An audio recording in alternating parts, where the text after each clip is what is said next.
Welcome to the Cookies and Coffee podcast. My name is Cale Owen. And my name is Maggie Owen. I am the VP of Operations and Cale is the CEO. And together we run 2 8-figure businesses and we are in the middle of building a startup. And this podcast is to document our journey as high-level executives, as parents, and as husband and wife, so that we can share what's working for us, what we found that doesn't work, lessons, tips, and tricks, so that if you are married and working together or want to do that, you can learn from what has worked for us and for many other people so that you can have an incredible marriage, an incredible business, and an incredible life.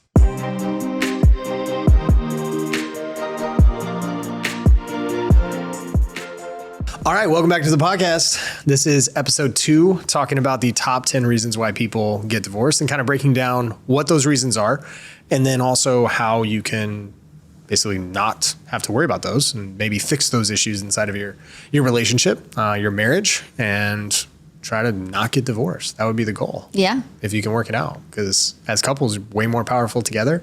And even though you may think that, a lot of times you may think that it's too far gone, most of the time there is an opportunity there to save it, without a doubt. I'd say a majority of the time, unless there's infidelity, then it makes it a little more difficult. Abuse. But even then, or abuse. Yeah, those make it very, very difficult. But the ones that we're talking about today have nothing to do with any of those. So we're going to talk about how to really just solve these problems right now. All right, let's go. So what's the next one? Number 4. So we went through the first 3, real quick recap. So we talked about marital infidelity and how to really create boundaries or guardrails so you don't make that slide, because it's always a slow fade. It's never just wake up one day and be like, all right, cool, I'm going to cheat on my spouse, right? It starts with a look, then a smile, then a DM or a text, then a coffee, then whatever, moves on to the next thing, or a like, then a comment, and all that stuff. We talked about financial disagreements. So we talked about how to manage your money a little bit and how to wade that water of being on the same page. We talked about weight gain, and making sure that you are still looking sexy AF for your spouse and why that's super important. And it's not just for your spouse, it's for yourself, right? Because first and foremost, it needs to be for yourself. You need to take pride in the way that you look, and you need to have that because it seeps over into every aspect of your life. It creates more confidence. That confidence helps you in the relationship, because if you have a lack of confidence, you're going to look for the person that you're with to help sustain you and to be the reason why you're doing stuff. And then sometimes it can come out where if you're not feeling confident, you can come across as clingy or needy or irritable or push people away because you feel like you're not worthy, right? Or you need constant validation. So there's this type of confidence is so attractive in both males and females when they feel confident in themselves. And everyone has their own insecurities and all this stuff, but if it's just overwhelming and takes up so much space in your head, like you need to fix it. Yeah. And by fixing it, the first thing is let's start working out, let's start eating better, just start moving, start doing those habits that are required in order to be the person that you want to be. So today's first one is lack of intimacy. We have all heard jokes about the honeymoon period of a marriage, and specifically how it can be a season marked by frequent sexual intimacy. Over time, however, partners may grow distant and intimacy may decrease. Ultimately, when spouses feel like they are no longer as intimately connected with one another, that may lead them to consider divorce. What are your thoughts on this one? Yeah, I do think that's probably a leading cause of divorce. I would agree with that. I think a lot of times the honeymoon phase is like seen as this time where where like there's really no other outside factors. Like you're like just coming together with your life. Most of the time you don't have kids yet. You're early on in your career, so there's not like a bunch of work demand on you right away. And so like it really is usually like this time of just marital bliss of just the two of you, getting to know each other more and on like a deeper, intimate level. And I think most of that comes from one, like the excitement of getting married and it's still new. And then also the just demands of life haven't really caught up to you yet, to that relationship yet. Like there hasn't really been any like problems or stress, hopefully going into the early stages of the marriage. And so it's a lot easier. Everything's more exciting. It's easier because you don't have all of these other demands in life that are being thrown at you, where you kind of have to where you just kind of end up falling away from being intimate because you get busy, you have kids, you both have careers or demanding jobs, whatever the case may be. And so I think it's really easy over time to start to fall into a rut of not being intimate with your partner. Yeah. And I think it's interesting if you're going to look at the 2 things that I would count as the most important in a successful marriage would be communication and intimacy. Those are the two things. Like if you don't really get anything else well, like communication is going to help you through so many different aspects of life and anything that gets thrown your way. But intimacy is so important because of the physical and emotional connection that it creates, and how for the majority of people, the vast majority of people, they need intimacy in a relationship. Like you need it to some degree or another. Now that's relative to the people, but within a healthy relationship, there has to be consistent intimacy. Now, consistency for some is every 3 days or once a week. It's all they need. For most guys, it's going to be way more frequent. Maybe for women, it's not as much. But at the same time, it doesn't mean that women don't need intimacy. And intimacy can come, we're speaking specifically around sex, but at the same time, intimacy can come in different ways for different people. But you definitely it has to be thought of as a priority, as the two pillars that make an exceptional marriage. We have to have exceptional, raw communication, explicit communication around things. And then we need to have raw, explicit intimacy. So there you go. Super easy. But the question is like, okay, so the demands of life haven't quite caught up. When the demands start to come, what are some things that people can do to maintain a level of intimacy, even when things get busy? They're overworked at work or they're running a business, right? So they're both in the business, running it. It's taking up a ton of time and attention. It's exhausting. And so the thought of having to then go do something else, which we've been there when it's exhausting, and it's like sometimes sleep sounds amazing. Like, cool. We'll figure it out in the morning, right? It's just like we're so tired, exhausted, brain can't think about anything. We don't want to do anything else. And there are times when that happens. How do you, during those seasons of life, how do you maintain levels of intimacy? Yeah, I think it's so funny because I've posted about this before, and it's usually pretty mixed of like you get equal amounts of hate and equal amounts of love for it. And usually the love for it comes from like other entrepreneurs who get it. But like how we navigated that was we scheduled set time aside to be intimate with one another.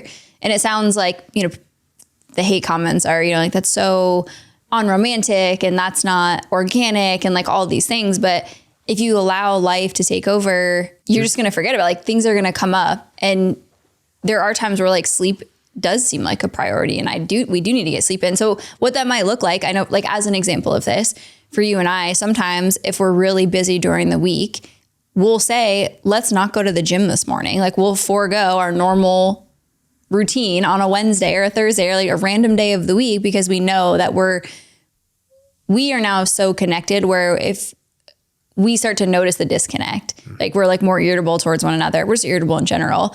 And so now whenever we start to recognize those signs, we're like, oh, usually it's it's two things. Either we're not aligned on where we want to go, or we haven't been intimate in a couple of days. And so if it's one of those two things, we'll sit down and be like, okay, we're feeling like stressed, irritable. We're not showing up great. What's going on? Are we not aligned with what we want to do? Or do we just need to spend some time together? And that might look like changing our schedule up for 1 or 2 days of the week. And it's not every day, and it doesn't mean it's permanent. Like just because we skip our workout one day doesn't mean we're going to get into a routine all of a sudden of skipping our workout. It's just we make sure we make it happen and we schedule it in. And again, not all the time. We still allow for times for it to be organic too. Absolutely. But I think early on, as we were learning how to like navigate being in business together, trying to advance in our careers, being new parents, like how are we going to navigate all of this? We scheduled it in. We said we were going to do it on these nights and then these mornings. And we just made it happen. What's funny though, is you say schedule it in, like we don't schedule it anymore unless you have it scheduled in your head. Cause like I don't schedule. It's always like, you want to go? No, let's stay here. And that's like code for okay. Like that's what's going to happen in the morning. And what's funny is to the people that's like, oh, that's not romantic. Well, it's like, it sure is romantic in the moment. Like it might've been, it's not like we schedule it on our calendar. It's not like we do that. We just know we work around our schedules. I mean, there was a point I did put it on the calendar. Yep. Because we were like so busy, and the kids were really, really young. And so we just had to do it. What did you name it? Sexy Time with Hubby. Oh. That's so funny. I forgot. Not my work calendar. It was my written calendar. I was like, what? I was like, that's so funny. But yeah. Down. I'm like, these days, I got to make it happen. And that going back to the cheat code, it's like we weren't at that point. It's like we're not going to go longer than 72 hours. So I had to make sure, we could fit it all in. Yep. And if you were going to show me someone's calendar, I could show you where their priorities and attention lie. So like it needs to be, if you're not having it happen, you need to first talk about it and then talk about what the desired cadence is for both of you, come to an agreement. And then you both need to commit to that. Yep. Because it's super important because it's needed on both sides. And it needs to be something that is enjoyed. You talked about excitement in the beginning, right? The honeymoon stage, there's excitement. There's excitement in new relationships and all that stuff. The goal here is to, the intimacy is to, and communication is to keep the excitement alive. The last thing people want is a boring relationship, right? They want to keep the excitement alive, which I think is why a lot of people look elsewhere because they lose that excitement. And there are a lot of people that love their spouse or the people that they're with. They truly do love them, but they're not excited. And so they start searching for things that will give them that taste, that exhilarating feeling, that excitement of going after someone else. Yeah. And that is a terrible excuse to do that. You need to figure out how to cultivate that within the confines of your relationship. And don't use it as an excuse of like, well, they weren't meeting my needs, so I'm going to do that. That's a massive cop-out. Like it's the biggest cop-out. And for guys that use that, that is like, you're just playing wrong. You're not being a man because you're not keeping your word. You're not committed to the vows that you made. So I can't trust you. I genuinely can't trust you because you had the one thing in life. You took a vow. How many other times do you take a vow unless you're a lawyer, you're a doctor, you're on trial, you're a witness in a jury testimony? Like how many other times in life do you take an actual vow and state it publicly in front of other people? You make all these little promises to yourself in your head, but then you took a vow. And to be real, I can't trust you when people do that. And I know people make mistakes and they can come back from that. I understand. Absolutely. There's grace through all of this, but you now lost all standing for a long time once you do that. And especially if you use it as a cop-out. Well, it's like, I'm not feeling excitement or whatever. But that's the whole point of communicating and maintaining intimacy. You can find fun ways to figure it out, even if you do schedule it. Yep. Like there's tons of stuff. And there's a piece of this where communication and intimacy go hand in hand because you need to communicate what type of intimacy you're looking for and what the rules are in the bedroom and what you both want and need to find pleasure in each other. Yeah. Because the bedroom is like, there's no like off limits in there. So like if anybody wants to do whatever, just figure it out. And that's the goal, obviously beyond and communicate. Yeah. So. I think something else to call out here is, we all, men and women, we both want to feel desired in our marriage. Like, I don't think there's a single person who would say that they don't want to feel desired. Like we want to feel desired in a lot of times, like any part of life, like we want to feel desired, but especially with our spouse and who we're with, we want to feel that. And I think a lot of times, like this is for all the ladies out there, it's not just our husband's responsibility or your partner's responsibility to initiate the times that you guys are intimate together. It's not just on him. It's also on you. I know it's something that I was guilty of in that really busy season. And we talked about it, right? Because I think you like low key tried to have a little experiment where you're like, I'm actually going to not initiate it and see how long this takes. Yep. Before I notice and initiate it instead. Right. And like the first time we did that, it was like a week or more. I was like, what is happening? And then I started to feel not loved because you weren't initiating it. But then I had to take a step back and be like, wow, that's not just it's not just your responsibility. It's also my responsibility too. And so now it's something that it's less of like an effort now for me, but early on I had to be really conscious about, okay, I can't just have it be you initiating it all the time. Like you want to feel desired too. And part of you feeling desired is me initiating, being intimate, having sex with you. Right. So it's like, you want that too, just as much as we want it. And so it's not just always on you. Like you shouldn't have to be responsible for it all the time. Yeah. And over time it's become easier. And now it's a lot more organic. We're also, we are busy, but the kids aren't as young and like the toddler stage, which I think makes a really big difference. But, when you're in that season, and I'm sure another season will come, it's really important to just like take a step back. And it's like, yes, you might have to schedule it in. And also it can't just be on one person. It has to be a team thing where you're both going all in together. Yep. You're supposed to enjoy it. There's one thing I think this will help with entrepreneurs specifically. when you think about your business and your customers, it's your job to go out and earn the loyalty of your customers. It's to go out and provide an exceptional experience. So we own gyms. So it's our job every month to provide such an incredible experience for our members and results for our members that they would then stay the next month. So we're earning it every month, right? And for some businesses, you're trying to earn your first purchase from someone, you're trying to get renewals from people, whatever it is your business is. If you take the same approach of you're trying everything you possibly can every month to earn their business, that will not only help you crush in business, but if you take that same mindset into your marriage of like, how can I serve as men? How can I serve my wife? How can I serve my partner in life the best way? And how can I earn that? And I know people are like, I shouldn't be earned. Like, you should love me the way that I am. That's complete BS. Like, we're all broken. We all have our own problems. And we all need to continue to grow and become better humans through this process. And if you're thinking, how can I serve my wife? How can I continue to be a better husband, a better partner for her, and earn that love every single day, every single week, every single month? And there's days when it goes by and it's like, okay, but overall, long term, did I win most of the time? Like, did I try to earn it most of the time? Right? The vast majority of the time, did I try to earn that love every single day? And when you think of it from the right frame of mind, right? And it becomes something that you'll notice as men, if you start to do that and start to serve your wife, you'll get laid way more than what you were before. Way more. Like, if you want more sex, just do that. Serve your wife and you'll have a lot more sex. And I couldn't care less about anyone talking about where it's like, well, that's not the way it should be. BS. That is how the world works. So like, if you truly want to have more intimacy and sex with your wife, serve your wife. I don't care about your motives behind it. Just do it. It will help your entire relationship. What you'll notice is it'll spill over into your communication, into just your regular time together. There will be more love and attraction that comes from you serving your wife. Yeah. And just doing little things around the house. Also potentially being more gentle or graceful with her in the way that you talk to her, showing more love and patience, things like that. It all comes together. Yep. Cool. Next topic. Lack of equality. Let's see. What does that mean? Yeah. What does this mean exactly? This is what this article was saying.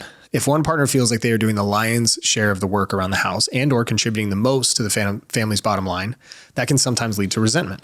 The spouse who contributes the most may feel like they are being taken for granted. Why don't you kick that one off? I think I understand in some ways. So I'm going to take it from the male side of like, for the majority of the world, the man's going out there and working. Now, there are times when that's not happening, so it doesn't matter. But at the end of the day, you're a team. So let's remember that first. You're a team, you're a partner. And just because you think in like the world of business, it's like who contributes the most to the bottom line, who drives the most revenue, who does all this stuff. We think in money, we think in value and money, right? And that's just a normal cultural currency of value. That is how we think of value.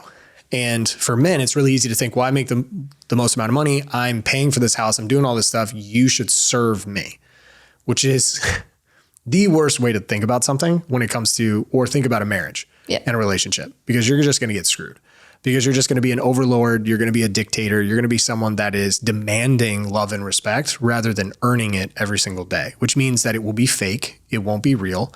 And you will go through life. And at the end of your time, you'll realize, or at some point you'll realize, whether it's because your spouse wants to leave you because you're demanding an overlord and a dictator, or your kids won't respect you and they won't care about you and they won't listen to you. You'll realize that no one actually truly did love you. And they just were there because you demanded it. And the question is, what kind of life do you want? So it's very easy for people to feel that way. It's very prevalent today.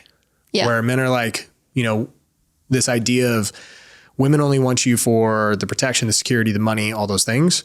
It's like, yes, there's absolute truth to some of it. But they should also. Correct. But there's also another aspect of it is you don't need to use that to then control their entire life and wrap them around your finger to the point where it's like, hey, or bend them to your will. I think is a better word for men. You don't need to bend them to your will and try to dominate them in every aspect of life, because you are a team and a partnership.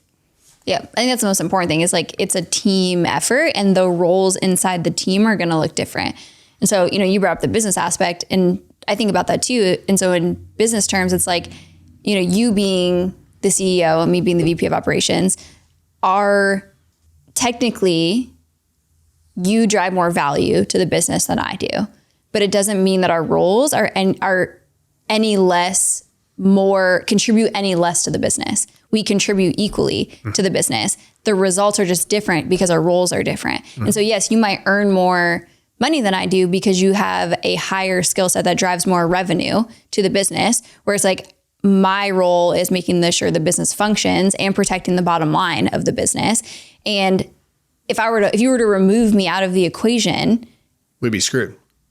Yeah, I like to think that makes me feel good about myself. I know everybody's replaceable, but like there would be a hole, like a void there that has to be filled. And it's the same thing at home and in your personal life or in your marriage. It's like you're a team. And if one of you is removed out of the equation, the work that person's doing is going to leave a void in the house, whether it's providing financially or it's keeping the house together.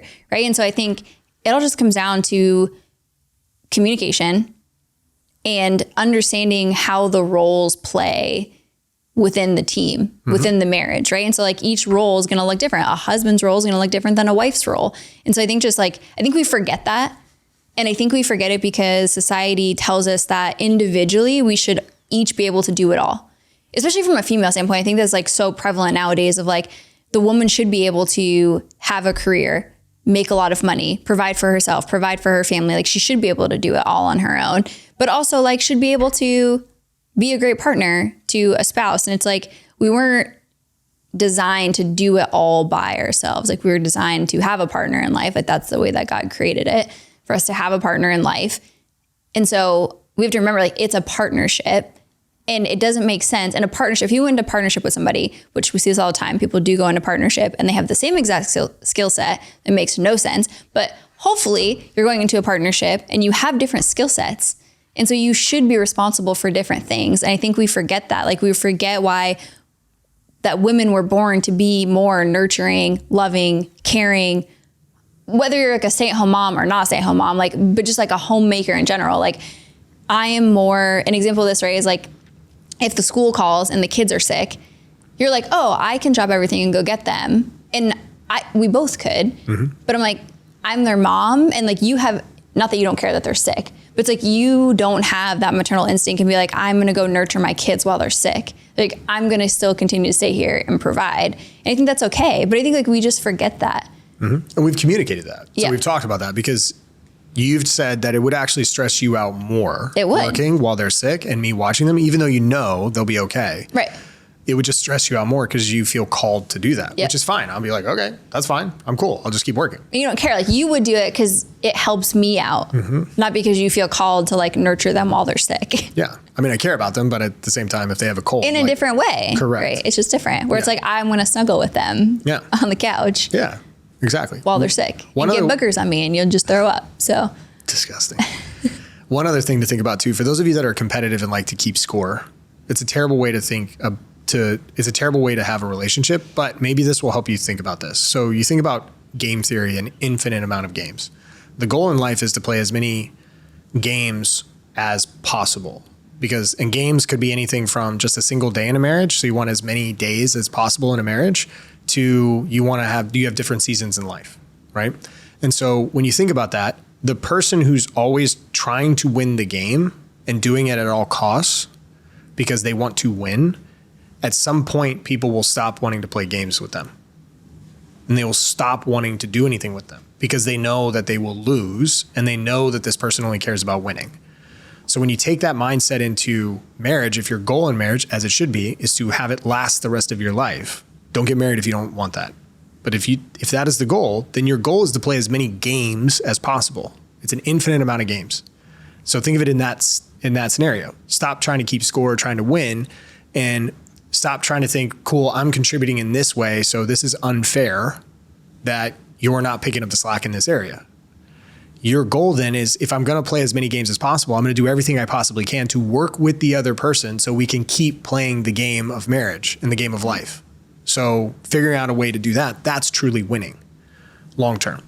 Instead of playing a couple games for a couple years And then realizing that your spouse is realizing that you just care about keeping score and winning and against each other. Against each other. You're on the same team. And it's like, you're on the same team. Your goal is to play as long as you possibly can together. Yep.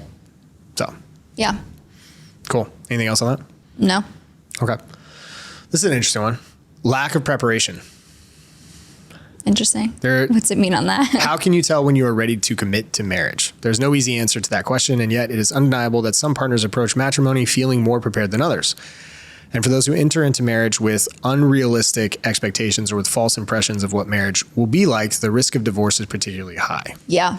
I mean, I don't know how you truly prepare for marriage, like outside of communicating your dreams and like what you want, but like life changes so much. So like really, I don't know how you really prepare in the sense of what people think of preparation, of like getting fully set and everything. It's kind of like having a kid. Like people can talk to you all you want, but you're not ever truly prepared for marriage. Yeah. Unless you're ready to prepare to commit your life to that one person. Yep. I think the biggest thing that you could do to prepare is really just because you're going to continue to learn and grow, hopefully, as an individual. And so your beliefs and things might change over time. And so even if you prepared for something, like let's say we went all in of like, this is how we're going to handle our finances. And then 3 years later, we decide to handle them a different way because we've learned more, we've gained more knowledge, we have more understanding, or we make more money, whatever the case may be. It's like a lot of the things you probably are going to prepare for early on are likely going to change throughout your marriage. And so there's nothing you can do to help prepare. It's like, how are we going to act if one person grows and the other person doesn't grow? And then we decide like we're not aligned there. It's like, you're not going to know how to do that early on or before your marriage. But the things that you can align on are, how are you going to communicate? You can prepare that way. It's like, if this person can't have a conversation with you and have a hard conversation, lean into the uncomfortableness of certain things, probably not a good fit. And that's probably a sign and maybe you shouldn't get married, or figure out how to work through that. And then like, what are the beliefs that you are never going to waver on? Right. And I think those are the most important things, right? It's like, like religion is a big one. And I think sometimes we see that with couples where it's like one of them is a believer and the other's not, and they decide to get married and the hopes that they can convert them over time to be a believer. It's like, you're not aligned from the beginning on the foundation of your marriage to start. So I think that's probably the best way, in my opinion, to prepare, is just like, what are the things that your beliefs will never waver on? Like, what will you never waver on? And those are the things that you should be aligned on and prepare through. But everything else is probably going to change anyway. Yep. And everybody's got a little crazy in them. So just understand that. You're never going to be prepared for that. Yep. Right? To some degree of like in the spectrum, you know what I mean? Like, I don't think you're crazy at all. I have some weird things that I like. I'm very particular about certain things. But everyone has like their stuff that they have, these little, as what the kids would call them, icks. And so everyone has those. I've not heard that. And it's important to understand that you're never going to prepare for those. They're going to come up through life. So if you're going to prepare to always tell the truth, prepare to always communicate, prepare to always go on dates, prepare to grow together constantly. And if you do that, you're going to be fine. Yeah. Align on the foundations is the best way to prepare.